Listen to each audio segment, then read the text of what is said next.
मोर बलमुआ हो नैहर पहुँचाई के त जा।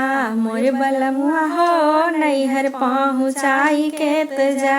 ससुर बोली बोली है सास मरी है ताना। मोर बलमुआ हो इनके समझाई के त जा। मोर बलमुआ हो इनके समझाई के त जा। मोर बलमुआ हो नैहर पहुँचाई के त जा। जेठ बोली बोली है जेठान मरी है ताना। मोर बलमुआ हो इनके समझाई के त जा।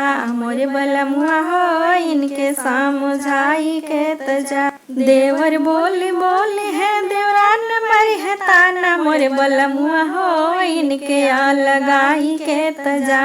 मोर बलमुआ हो इनके समझाई के त जा। मोर बलमुआ हो नैहर पहुँचाई के त जा। मोर बलमुआ हो नैहर पहुँचाई के त जा। मोर बलमुआ हो इनके समझाई के त जा।